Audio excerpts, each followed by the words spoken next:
Hello students, आज हम लोग पढ़ेंगे हिंदी व्याकरण पार्ट ए भाषा। सबसे पहले हम पढ़ेंगे कि भाषा किसे कहते हैं।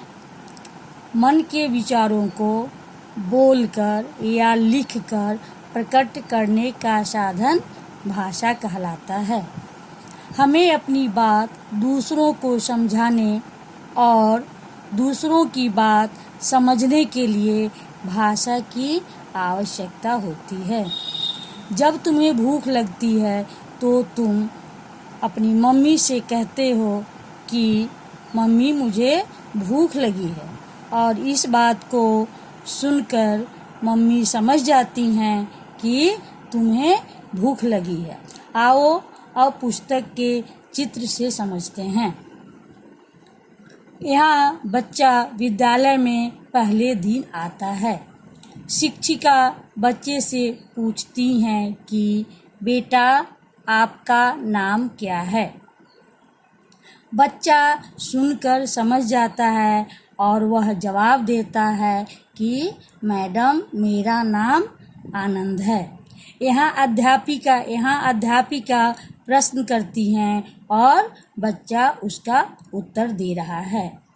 अब दूसरे चित्र में बच्चा खिलौनों की दुकान में जाता है और दुकानदार बच्चे से पूछता है, क्या पूछता है? बच्चे आपको कौन सा खिलौना चाहिए। यहाँ दुकानदार बच्चे की पसंद का खिलौना पूछ रहा है और बालक सुनकर जवाब देता है कि अंकल मुझे वह रिमोट वाली गाड़ी चाहिए। बच्चा सुनकर समझ जाता है कि दुकानदार ने उससे क्या पूछा है और वह समझकर दुकानदार से अपनी पसंद की बात बताता है। इस चित्र में घर का दृश्य है। यहाँ बच्चा माँ से कहता है, माँ मुझे भूख लगी है, कुछ खाने को दो। माँ बच्चे की बात सुनती है और समझ जाती है कि बच्चे को क्या चाहिए और उसे जवाब देती है, अच्छा मैं तुम्हें मैगी बनाकर देती हूँ। यहाँ बच्चा बोलता है और माँ सुनकर समझ जाती है। अब हम अगले चित्र में देखते हैं। यहाँ बच्चा अपने पिताजी से बातें कर रहा है और पिताजी से पूछता है, पिताजी आप क्या कर रहे हैं। यहाँ पिताजी बच्चे की बात सुनकर समझ जाते हैं कि बच्चे ने क्या प्रश्न किया है और जवाब देते हैं, बेटा मैं पत्र लिख रहा हूँ।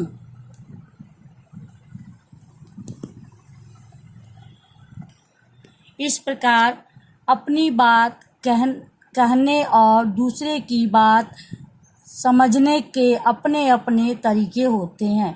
इसी को भाषा कहते हैं।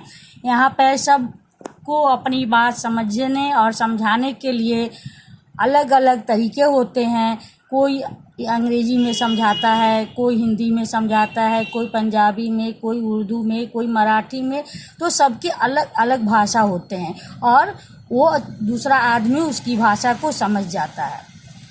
भाषा में हम कुछ पूछते हैं, कुछ बताते हैं, सोचते और समझते हैं। अब हम पढ़ेंगे भाषा के रूप। भाषा के कितने रूप होते हैं? भाषा के 2 रूप होते हैं। पहला बोलना सुनना, दूसरा लिखना पढ़ना। जब कोई कुछ बोलता है तो उसे सुनने वाला क्या होता है, दूसरा आदमी सुनकर समझता है। तो और दूसरा लिखना पढ़ना। जब कुछ हम लिखते हैं तो कैसे समझते हैं, उसको पढ़ के समझा जाता है।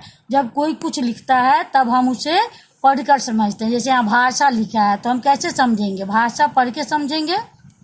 इस प्रकार भाषा के 2 रूप होते हैं, मौखिक भाषा और लिखित भाषा। जब हम अपनी बात को बोलकर प्रकट करते हैं और सुनने वाला उसको सुनकर समझता है तो उसे क्या कहते हैं, मौखिक भाषा। जैसे कहानी सुनना, बातें करना। जैसे हम अभी तुम्हें समझा रहे हैं, तुम सुन के समझ रहे हो, तो यह क्या हो गया, मौखिक भाषा। दूसरा है लिखित भाषा।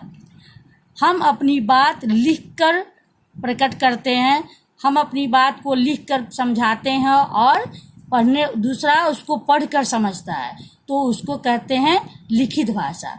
इस तरह भाषा के दो रूप हो गए, मौखिक और लिखित। जैसे समाचार पत्र पढ़ना, पत्र लिखना, ये सब क्या हो गया, लिखित भाषा के उदाहरण हो गए।